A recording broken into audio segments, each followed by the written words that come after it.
오늘 우리 하나님께서 주시는 말씀은 창세기 7장부터 9장까지 내용을 한번 살펴보겠습니다. 신년 말씀을 전하려고 하다가 신년 말씀은 다음 주에 전하도록 하고요. 오늘은 이제 우리 계속 해나갔던 창세기를 한번 나아가 보도록 하겠습니다. 창세기 7장부터 9장까지의 말씀을 한번 살펴볼 텐데, 말씀의 제목을 이렇게 정했어요. 가능성 제로가 승리하는 비결, 승리하는 길, 가능성이 제로인 사람이 우리가 승리하는 비결, 이 부분을 한번 살펴보도록 하겠습니다. 우리는 지난 시간까지 창세기 6장까지 한번 살펴보면서 하나님의 아들들이 사람들의 그 딸들의 아름다움을 보고 자기 아내로 삼았다라고 이렇게 했습니다. 6장까지 내용이 그런 내용이었어요. 그래서 하나님의 아들들이 사람의 딸들과 섞이면 심판이다, 심판된다.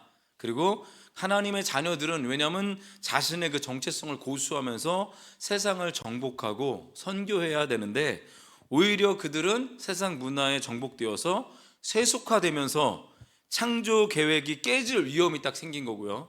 그리고 구원의 계보가 문제가 생기기 시작했던 거예요. 그 줄기가, 그 후손들이 점점 문제가 생기기 시작했습니다. 그렇기 때문에 하나님께서 다시 시작을 하셔야 돼요. 심판이 올 수밖에 없었다. 심판은 인간으로서는 끝이 될지 모르겠지만 하나님으로서는 다시 시작입니다. 오늘 7장부터 한번 살펴봐야 되는데, 7장은 그냥 간단한 이야기입니다. 그냥 대홍수에 시작되었다, 이 얘기예요. 7장 얘기는 그냥 노아의 가족과 짐승들이 방주로 딱 들어가잖아요. 들어가서 7일 후에 홍수가 딱 쏟아져서, 홍수가 쏟아져서 40일 밤낮 주야로 비가 내리고 땅의 모든 깊은 샘들이 다 터졌다고 그랬어요. 지하수 밑에 있는 모든 물까지 다 터져 올라왔어요. 이 일로, 그리고 이 지구에 감싸붙던 수층인가요? 그런 거, 대기권에 있는 그것까지 다 쏟아져 내려온 거예요. 이 일로 인해서 전 지구적 대격변이 일어났다. 지구가 격변이 일어났습니다. 그래서 알고 가면 됩니다. 그래서 기온도 바뀌고 지각 변동도 막 일어나고요, 생태계의 변화도 막 일어납니다. 이 대격변은 이 과학적으로 또 지질학적으로 굉장한 변화가 일어났기 때문에 우리가 중고등학교 시절에 아마 지구과학 시간에 배운 내용 가운데 지각 대이동설 이런 것도 있고요, 온실효과, 그 다음에 빙하기, 자외선 침투, 그로 인해서 인간의 수명이 단축 등등 이런 것들을 과학 시간에 배웠어요. 이때가 벌어진 일이야. 이런 이야기들을 우리가 참고해서 과학들을 사용해서 보시면 될 것 같습니다. 그럼 화석 같은 것들도 있는데, 그것이 우리의 진화 이게 아니라 지구가 대격변됐다는 걸 더 자세하게 드러내는 게 오히려 화석 이야기입니다. 그래서 홍수 심판은 진짜로 있었던 역사적 사실이다, 이것을 우리가 받아들이는 거죠. 이런 문헌만 연구해도 굉장히 재밌어요. 이게 그래서 창조과학, 지구과학 이렇게 나오는 얘기인데, 7장은 이렇게 예고된 대로 심판이 실제로 일어나고 있는 이야기, 심판이 실제로 일어났다, 그 얘기 7장 얘기예요. 창세기 7장. 하지만 그 안에서 심판하시나 구원하시는 하나님, 이것을 볼 수 있습니다. 자, 그러면 이제 우리가 8장부터 9장을 보면 살펴볼 텐데, 먼저 한 단락들이 있어요. 8장 9장이 아니라 8장부터 11장까지가 한 단락인데, 8장부터 11장까지 내용을 한번 간단하게 한번 정리해보고 한번 갈게요.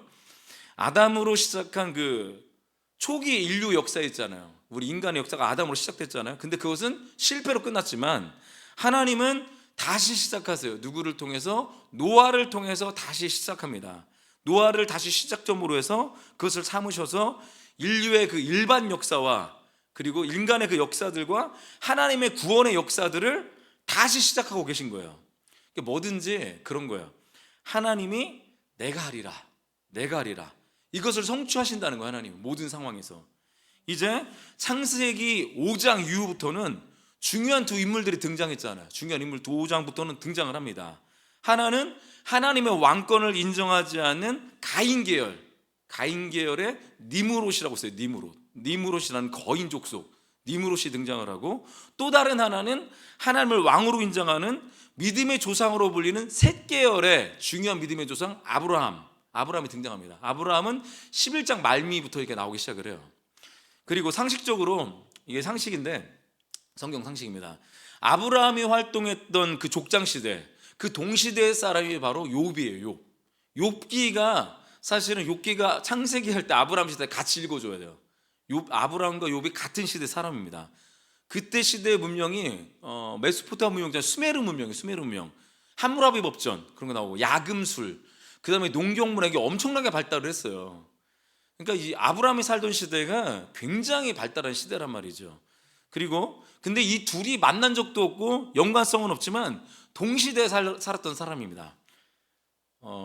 저기 그 욥에서 친구들이 등장을 하죠. 욥의 친구들 가운데 수아 사람 빌닷이라는 사람이 나옵니다. 수아 사람 빌닷이라는 사람이 나오는데 그 사람이 아브라함의 후손이에요. 아브라함의 후손.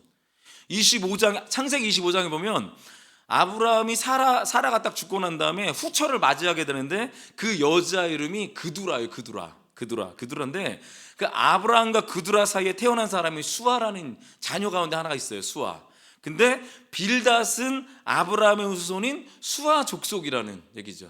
그래서 이렇게 욥이 고난을 받을 때 아브라함 후손이 와서 친구가 이렇게 막 조언하고 말하고 책망하고 이런 시간들이 나옵니다. 그게 같이 연결돼요.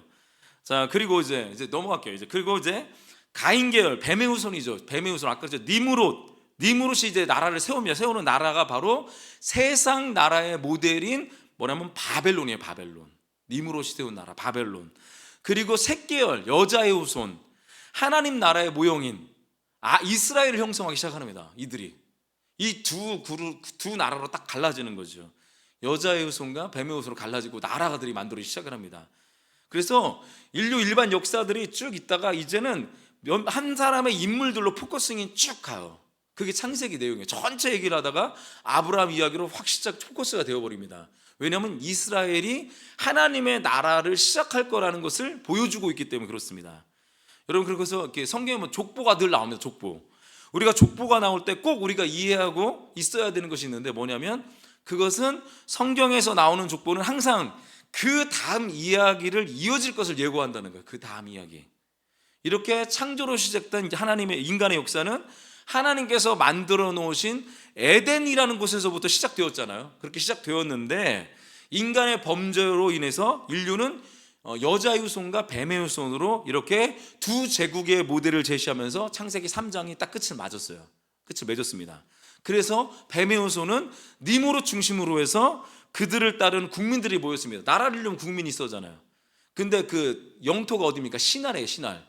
우리가 과학 시간에 배웠던 지질학 시간에 배웠나요? 신할평지 그쪽입니다. 그쪽에서 영토가 이렇게 영토를 딱 삼아버립니다. 그래서 거기서 이 니무롯 세상의 나라는 이 자신의 문명들을 만들어 가는데 그게 바로 바벨론 제국이에요.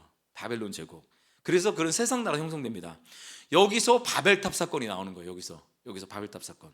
그리고 이제 반대쪽으로 여자의 후손도 역시 나라를 만들어야 되잖아요. 하나님께서 하나님의 나라.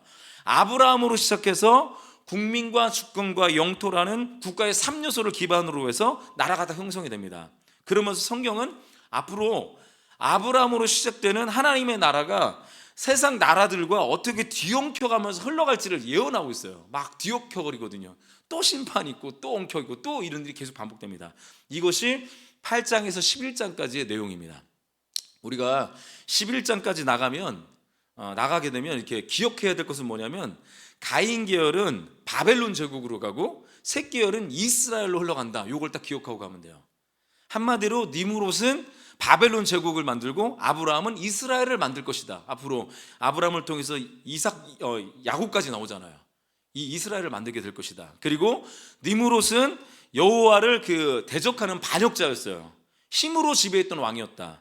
그래서 인간의 역사는 니무롯이 세운 그 바벨은 폭력으로 다스렸던 제국주의 역사의 모델이 되었다는 거죠. 그리고 인간의 욕심과 욕망을 따르면서 하나님을 왕으로 보시지 않는 자기가 주인 되는 길을 가기 시작을 해요.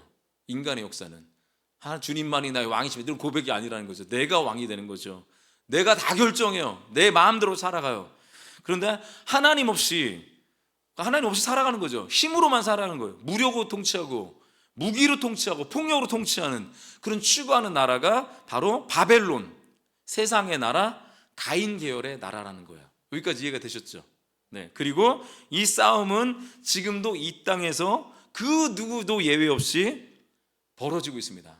특별히 자기 안에서 이 벌어지는 전쟁, 이것이 영적 전쟁인데 이것이 내 안에서 바벨론과 이스라엘이 싸우고 있는 거예요. 죄의 법과 은혜의 법이 싸우기 시작을 하는 거죠. 성령의 법이 막 싸우기 시작을 하는 거예요.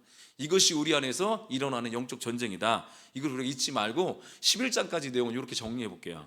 자, 이제 우리가 한번 집중적으로 8장과 9장을 한번 살펴볼 텐데, 집중이라기보다 좀 중요한 얘기들, 우리가 이제 성경을 제가 이제 한 절 한 절 살펴보면 너무 좋겠지만, 그 장 안에서 그냥 중요하다고 생각하는, 제가 뭐가 중요하냐면 예수 그리스도 중심, 예수님 중심, 이게 저는 성경의 맥이라고 생각하는데, 이것을 붙잡고 성경의 맥을 한번 살펴보도록 하겠습니다. 지난 시간에 우리는 노아 홍수가 인간 중심으로 보면 심판이 되었지만, 하나님 중심으로 보면 씨, 즉 여자 후손의 그 보존해 주신 은혜가 된다고 했습니다. 그래서 지난주 이렇게 설교, 지지난주 설교 제목이 보존이라는 설교 제목이었잖아요.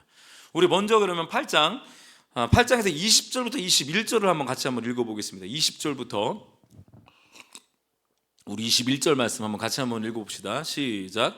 노아가 여호와께 제단을 쌓고 모든 정결한 짐승과 모든 정결한 새 중에서 제물을 취하여 번제로 제단에 드렸더니 여호와께서 그 향기를 받으시고 그 중심에 이르시되 내가 다시는 사람으로 말미암아 땅을 저주하지 아니하리니 이는 사람의 마음이 계획하는 바가 어려서부터 악함이라. 내가 전에 행했던 같이 모든 생물을 다시 멸하지 아니하리니. 지금 방주에서 노아가 심판 끝난 다음에, 방주에서 7장에서 끝났잖아요. 그 노아가 딱 나오자마자 첫 번째로 한 게 뭡니까? 지금 빨간색 글씨 있죠? 제단을 쌓고 번제를 드렸어요. 제단 쌓고 번제 드렸죠. 여러분, 노아가 지금 정결한 짐승이라고 하잖아요. 정결한 짐승으로 번제를 드렸다고 얘기하고 있습니다. 이게 그러면 여러분 왜 중요하냐면, 이게 노아가 뭘 믿었다는 얘기일까요? 이거 뭘 믿었다는 얘기예요? 창세기 3장 15절에 원복음을 믿었다는 얘기예요. 원복음을. 그러니까 여자의 후손을 상징하는 동물을 드리는 피해 제사로 죄 씻음을 받을 수 있다는 것을 믿고 있었다는 거예요. 노아가 그걸 믿고 있었다는 얘기입니다. 자, 이제 하나님께서 방주에서 나온 노아가 드린 번제를 받으신 다음에 딱 하시는 말씀이 있어요. 뭐라고 말씀하셨습니까? 딱 보니까 오늘 21절에 보니까 다시는 저주하지 아니하리니 이렇게 말하고 있어요. 번제를 드리고 난 다음에. 여러분, 노아가 바르게 예배를 드리고 난 다음에, 하나님이 정하신 예배를 드리고 난 다음에 받은 메시지가 뭐냐면 다시는 저주하지 않겠다. 예배 드리고 난 다음에 이렇게 놀라운 축복을 받습니다. 이건 뭘 상징하냐면 여자의 후손인 예수 그리스도를 통하여 인간의 죄와 저주가 그분께 다 전가가 되었다는 것은 그런 의미인데, 그러잖아요. 그러니까 내가 너희는 저주하지 않겠다. 근데 인간이 계속 죄를 짓잖아요. 근데 앞으로 여자의 후손에게 다 뒤집어 씌워서 그를 저주하겠다, 이런 얘기예요. 너희들 저주하지 않겠다, 그 얘기를 하고 있는 거예요. 그게 근본적인 얘기인데, 그런데 우리가 이 땅에 살아가면서 우리의 삶 속에서 받아들일 내용과는 또 하나 뭐냐면, 다른 측면에서 우리가 생각할 수 있는 게 뭐냐면, 바른 예배는 저주를 멈출 수 있을 만큼 매우 중요하다는 거예요. 그만큼 예배가 중요하다는 얘기예요. 그런데 여러분, 한번 홍수 심판을 한번 생각해 보십시오. 물로 심판했다고 해서 인간이 하나님을 배신하고 자기가 주인 되려고 했던 그 죄성, 인간의 죄성, 그 죄가 다 사라지는 걸까요? 그냥 죽으면 끝인가요, 인간이? 절대 아니죠. 죄인인 인간은요, 죽어도 골백 번 죽어도, 그렇게 죽는다 해도 죄는 사라지지 않습니다. 인간은. 그 죄는 오직 하나님이 정하신 방법 외에는 사라지지 않아요. 하나님이 정하신 방법. 이게 창세기 3장 15절 여자의 후손을 통한 구원, 로마서에서 말씀하시는 내가 예수 그리스도 그 아들의 이름 외에는 죽은 적이 없다, 이 얘기예요. 내가 곧 길이요 진리요 생명이니 나로 말미암아 듣고는 아버지께 올 자가 없다, 바로 그 얘기예요. 그거 외에는 인간의 죄는 사함 받을 길이 없다. 도덕을 하고 아무리 착하게 살고 해보려, 그건 죄는 사함 받을 수 없습니다. 즉 원복음입니다. 원복음. 자, 그렇다면 이런 맥락에서 하나님께서 다시는 저주하지 않겠다고 하신 것은 무엇을 의미할까요? 이것은 죽음으로도 해결할 수 없는 인간의 죄를 하나님께서 사해 주시겠다는 말이에요. 내가 다시는 너희들 저주 않겠다, 내가 사해 줄 거야, 그런 뜻입니다. 이거 뭐냐면 누군가에게 인간 앞으로 지을 모든 죄를 대신 지게 만들어 버리겠다, 그 뜻이라는 거죠. 그렇다면 인간의 죄를 누구에게 대신 지게 하시겠다는 뜻일까요? 누가 그런 자격이 있습니까? 모세요? 아브라함이요? 아니에요. 그렇습니다. 여자의 후손, 창세기 3장 15절에 예화로 나왔던 여자의 후손, 거기서 마태복음 신약에서 와서 성취되는 예수 그리스도를 통하여 이게 죄가 전가된다. 그분에게 다, 그분이 오히려 우리의 죄를 지을 수 있는 자격이 된다는 거예요. 그분만, 여자의 후손만. 이것을 예표하는 것이 바로 노아가 번제로 드리는 대속제물이에요. 제물, 그 어린 양 대속제물. 그리고 무지개가 등장하잖아요. 무지개는 고대에서 화살을 표현하게 돼요. 화살 이렇게 생겼잖아요. 이렇게 쏘는 화살. 근데 화살을 쏠 때, 적군을 향해 쏠 때 이렇게 쏘잖아요. 이제 하나님께서 적군을 향해, 이 죄인들을 향해서 쏘았던 그 화살을 이제는 무지개가 이렇게 피는 게 아니라 이렇게 피잖아요. 이렇게 하늘을 향해 있잖아요. 그게 뭡니까? 인간을 심판할 그 화살의 방향이 이제는 인간이 아니라 다시는 저주하지 않겠다. 그러면 하늘을 향해서 지금 향해져 있는 거예요. 이것은 뭡니까? 바로 하나님 자신에게 화살을 겨냥한 거예요. 하나님에게. 이것은 예수 그리스도 하나님이잖아요. 예수 그리스도가 십자가에서 인류의 죄를 대신 지시고 심판을 받을 것을 예표하고 있는 거예요. 하나님을 향해서 내가 죽겠다는 얘기예요. 내가 죽겠다. 그래서 21절에 그런 말이 나온 거예요. 어려서부터 악함이라. 이 뜻이 뭘 말하는 것입니까? 인간은 전적으로 타락했다. 칼빈이 말했던 전적으로 부패됐다. 이런 존재라는 것을 의미하고 있는 거예요. 인간은 안 돼. 가능성 제로야, 이 얘기예요. 그래서 다윗이 이렇게 고백합니다. 다윗이. 우리 시편 51편 5절을 한번 같이 한번 읽어보겠습니다. 시작. 내가 죄악 중에서 출생하였으며 어머니가 죄 중에서 나를 잉태하였나이다. 나는 태어날 때부터 죄악 중에 출생했다. 이런 얘기를 하는 거예요. 인간이 그렇다는 거예요. 이건 타락한 인간은 홍수로 10번, 100번 심판을 받는다 할지라도 그 어떤 인간의 행위로는 구원의 소망이 없다는 거예요. 1000번을 심판해도 인간은 가능성 없어요. 그걸로 구원받는 게 아니라는 거예요. 이것은 오직 하나님의 아들 대속, 지금 노아가 드린 번제물이 상징하는 그 대속제물, 그 번제를 통해서만 구원하시겠다는 그런 뜻이에요. 그래서 예배 드리고 났더니 이제는 내가 너를 심판하지 않겠다, 그 말이 나온 거예요. 그래서 노아를 보고 한 것이 아니라 대속제물을 보시고 주님께서 말씀하셨다는 거죠. 여러분, 성경에는 수많은 제사들이 등장을 합니다. 그 제사들이 다 의미가 있고 다 중요한 이유가 뭔지 아십니까? 다른 이유 하나도 없어요. 오직 대속제물 되실 예수 그리스도에 대한 예표라는 것이기 때문에 그게 의미가 있는 거예요. 아니 뭐 곡식 흔드는 게 무슨 의미가 있습니까? 지금도 흔들 수 있는데. 근데 그게 예수를 상징하기 때문에, 그게 예배에서 이루어지기 때문에 그런 거예요. 곡식 밖에서 흔들 수 있어요. 그러나 예배 안에서 흔들어질 때 이게 중요하다는 거예요. 우리가 밖에서 아무리 잘할 수 있는 것지만 예배 안에서 주님께 드리니까 그런 거 중요하다는 얘기죠. 자, 뭐 이렇게 동물을 잡아드리는 제사는요, 우리 이렇게 믿는 사람, 그 이스라엘 민족이 가지고 있는 그 흐름 속에서만 있지 않았어요. 이방 문화에서도 반드시 있었습니다. 이것은 그들은 신에게 잘 보이려고 인신 제사까지 드리잖아요. 사람까지 잡았단 말이에요. 도한 것도 했단 말이에요. 그런데 그런 의미가 없다는 거. 아무리 열성 있다 하더라도 그게 예수 그리스도를 상징하지 않는다면 의미가 없다는 얘기예요. 자, 노아가 제사를 드렸는데 하나님 얼마나 자비하십니까? 이 자비하신 하나님은 언약을 증거로 아까도 얘기했지만 무엇을 보여주셨습니까? 우리 9장 13절 말씀 한번 읽어볼까요? 하나님 언약의 증거로 그 자비하시는, 다시는 내가 너를 심판하지 않겠다는 그 자비 하나님께서 무엇을 보여주셨는지 우리 9장 13절 말씀 읽어보겠습니다. 시작. 내가 내 무지개를 구름 속에 두었나니 이것이 나와 세상 사이의 언약의 증거니라. 네, 이 무지개를 얘기하고 있어요. 이것은 언약이라는 것이 얼마나 귀중한지를 말하는지를 얘기하는 거예요. 언약 자체, 무지개를 보였다는 것은 언약이 중요하다는 거. 언약이, 무지개 자체가 중요한 게 아니라 언약이 그 안에. 그렇습니다. 약속이에요. 약속이 이게 얼마나 중요한 것입니까? 인간이 살아가는 그 세상 속에서도 약속하고 약속한 것을 지키는 것이 굉장히 중요한 거예요. 그런데 하나님의 언약은 두말할 필요도 없죠. 약속을 지키지 않으면 신뢰를 다 깨져버리잖아요. 하나님과의 언약, 이게 얼마나 중요합니까? 하나님께서는 이 하늘에 무지개로 두신 이 언약은 그런 의미인 거예요. 무슨 얘기냐면 너희들이 인생을 살아가는 날 동안 먹구름같이 하늘을 덮인 그 시련의 날이 있다 할지라도 하나님의 그 불변하시는 언약을 기억하라는 의미라는 거죠. 니들이 힘들어도 무지개 봐봐. 그 어두움 가운데 비가 내리고 한 다음에 밝을 때 나오는 그 빛을 통해서 나오는 무지개를 봐봐. 나는 영원히 너와 함께 할 것이라는 그 불변의 약속이 그것을 보라는 거예요. 이게 하나님의 언약이죠. 그리고 내가 너희를 심판하지 않겠다. 이 앞으로는 그거잖아요. 예수 그리스도를 통해서 죄를 정화시켜 너를 구원하겠다, 그런 약속입니다. 여러분, 우리가 그 의미를 기억하기만 한다면 우리가 어떤 상황이 와도 흔들리지 않는 소망이 있을 수 있습니다. 어떤 상황이 생겨도. 그리고 또 무지개는 하나님 편에서는 무슨 뜻입니까? 나는 이제 인간 포기했다는 거예요. 인간 포기했다는 거예요.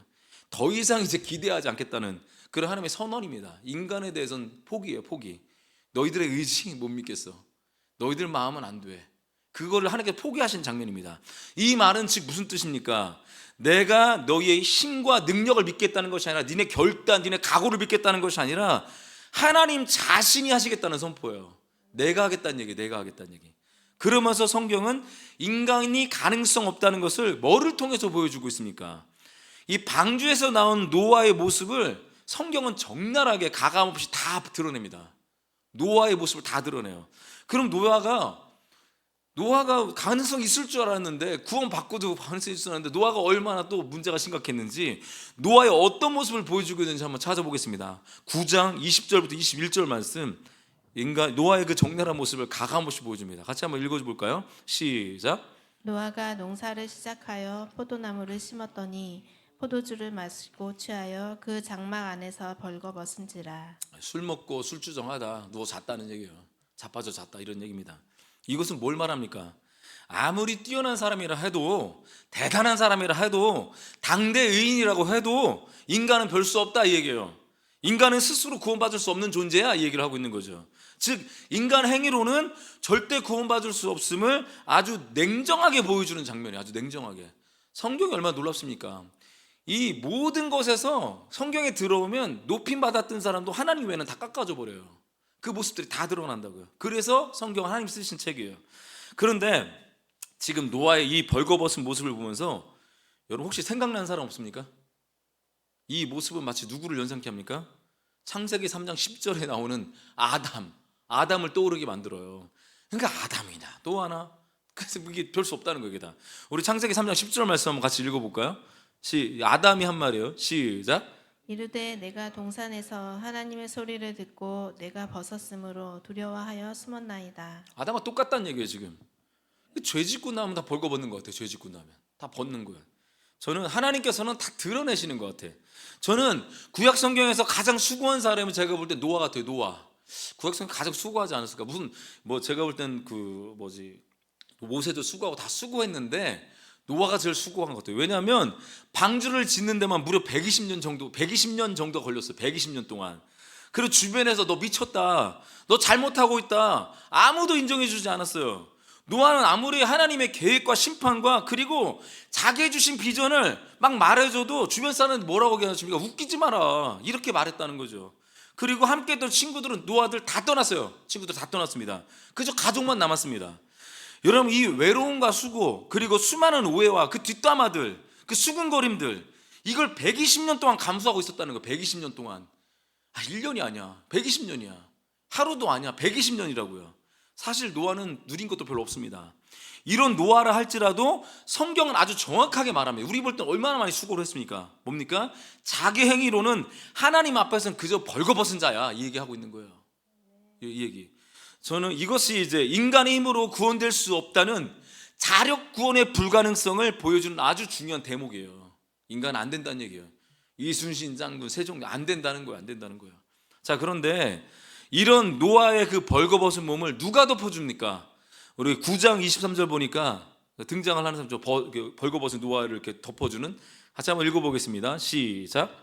셈과 야벳이 옷을 가져다가 자기들의 어깨에 메고 뒷걸음쳐 들어가서 그들의 아버지의 하체를 덮었으며 그들이 얼굴을 돌이키고 그들의 아버지의 하체를 보지 아니하였더라. 네, 이게 좀 덮어주는 사람이 돼야 되는 것 같아요. 정말. 마침내 노아는 술꾼의 정신을 차렸습니다. 정신을 차려니까 이 사실을 다 알게 됐습니다. 누가 이런 일을 했는지 다 알게 됐어요. 그때 노아가 제정신이 딱 돌아오자마자 노아는 이 술집이 아니라 제정신으로 찬양을 하기 시작합니다. 이게 진짜 있을 수 없는 얘기인데 나는 이해가 안 돼요.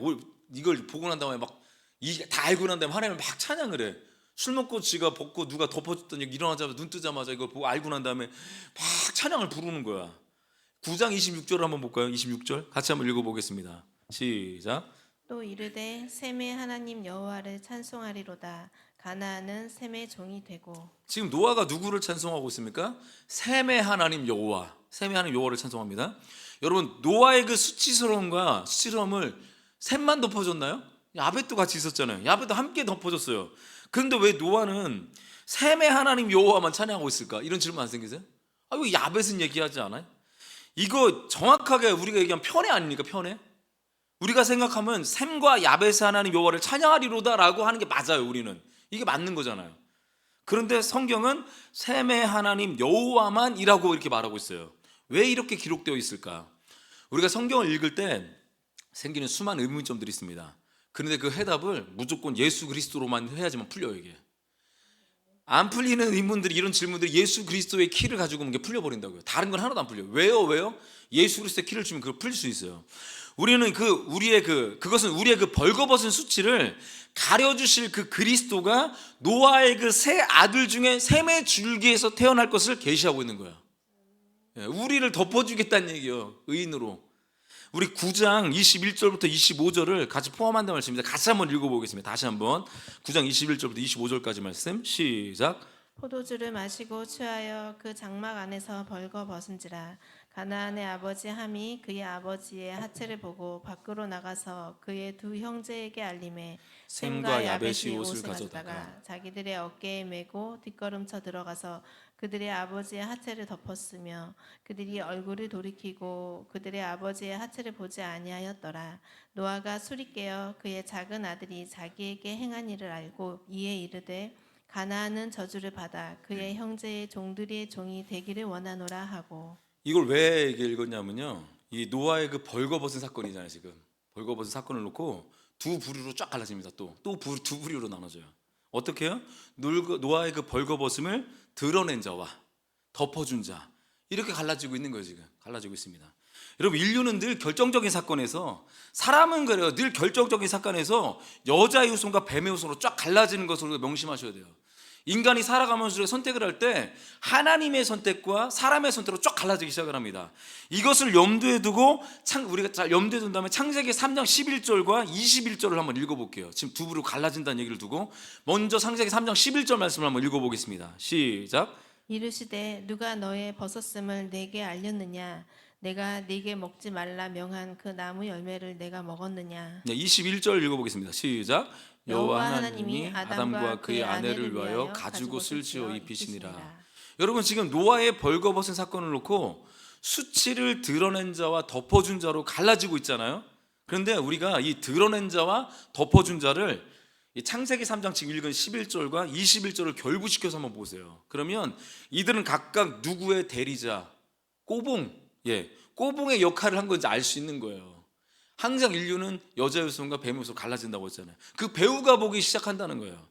그 무시무시한 홍수 심판에서 구원을 받았던 한 공동체에서도, 그 한 방주 안에서도, 가족 안에서도 인간의 허물을 드러내는 자와 덮어주는 자로 이 두 줄기로 또 갈라지기 시작을 해요. 공동체라며, 한 가족이라며 또 갈라져요. 인간은 어쩔 수가 없어요. 그래서 선택이 굉장히 중요한 거예요. 우리가, 여러분, 그렇다면 왜 이 일이 벌어졌을까요? 우리가 알다시피 홍수는 사탄을 따르던 뱀의 후손들이 심판을 받아서 멸망당한 사건이잖아요. 멸망당한 사건인데, 그러나 사탄은 아직 최후 심판 때까지, 무적행에 떨어질 때까지 완전히 멸망당한 게 아니라는 거예요. 아직 아니라는 거예요. 마치 이것은 죄사함을 받은 우리에게 아직도 잔존하는 그 죄성이 남아있는 것과 같은 이치예요. 그게 우리에게 남아있단 말이에요. 이것은 예수님께서 말씀하셨듯이 밭에 분명히 좋은 씨앗을 딱 뿌렸는데 심지도 않은 가라지가 난 거야. 이런 사건이라고요. 그래서 하나님의 아들들을 이 사탄이 계속 유혹하고 있다는 거예요. 계속. 지금 여러분, 우리가 이 유혹을 이길 수 있는 길은 뭡니까? 오직 예수님을 바라보면서 그분과 동행하는 길밖에 없어요. 다른 길이 없어요. 바로 그게 우리가 주신 무기가 뭡니까? 경건생활로 돌아오셔야 됩니다. 뭘로 우리가 하나님께 동행을 하겠습니까? 보고 듣고 말하는 것을 잘 컨트롤해서 정말 하나님의 뜻을 구하는 것이 유혹을 이기는 길입니다. 그래서 날마다 십자가 위에서 자아를 못 받고 날마다 나 자신을 부인하는 회개의 삶을 살아야 된다는 거죠. 그럴 때 내가 하나님의 자녀이라는 것을 진정으로 알게 된다는 것입니다.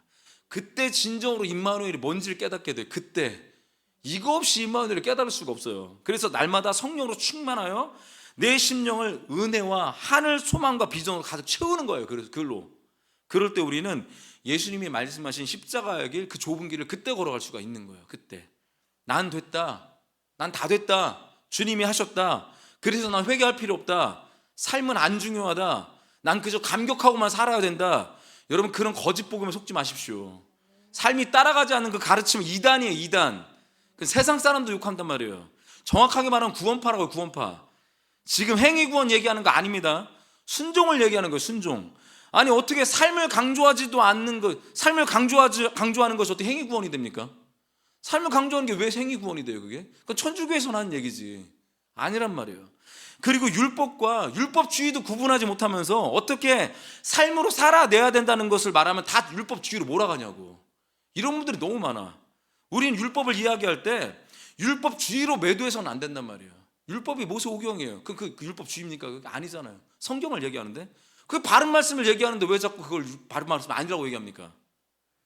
그렇다면 교리를 다 뒤집어 엎든가, 교회 역사를 다 뒤집어 버리든가. 본인이 칼빈보다 뛰어나다는 얘기예요? 모세보다 뛰어나다는 얘기예요? 말도 안 되는 얘기죠. 그 누구도 행위로 구원받는다라고 말하는 목사는 이 땅에 없어요. 그런 사람 없습니다. 그렇게 말하면 그것도 이단이죠. 행위구원을 얘기하는 게 아닙니다. 제가 오늘 만약에 설교 가운데 행위구원을 내가 강조했다면 제가 오늘 이렇게 설교하지도 않았을 거예요. 여러분, 제대로 사십시오. 그래야지 구원받습니다. 이렇게 얘기했겠죠. 그런 거잖아요. 그러니 오해하지 마시고 시대를 잘 분별하시고 말씀을 잘 분별하시고 자신의 그 영적 상태를 잘 분별하셔야 돼요. 잘 분별하셔야 돼요. 분별이란 말을 많이 쓰고 있는데 진짜 분별하셔야 돼요. 기도하면서 분별하십시오. 그냥 되는 게 아니에요. 이성으로 되는 게 아니에요. 힘으로 되지 않고 능으로 되지 않고 우리 지식으로 되는 것이 아니라 성령이 임하셔서 그걸 조명해 주셔야 된단 말이죠. 여러분, 분명한 것은 주변이 어떠하든지 상황이 어떠하든지 사람이 어떠하든지 그리고 사람들이 뭐라고 하든지 말든지 하나님 앞에서 끝까지 좁은 길을 걸어가시는 것이 여자의 후손과 뱀의 후손, 이 전쟁에서 승리하는 비결입니다. 좁은 길이에요. 그게 좁은 길.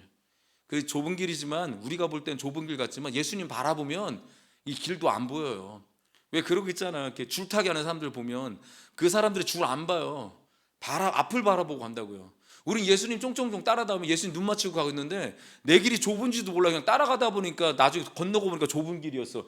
이렇게 알게 된다는 거예요. 주님 바라봐야 됩니다. 여러분, 우리가 말씀을 맺을게요. 각자 부르심이 다르고 가는 길이 다르고 그 가는 방법이 다 다를 수 있습니다.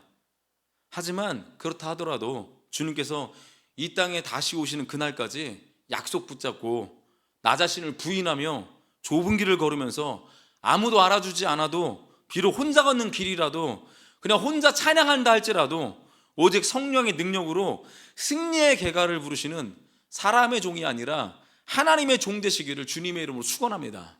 사람의 종이 아니라 하나님의 종 되기를 간절히 축원합니다.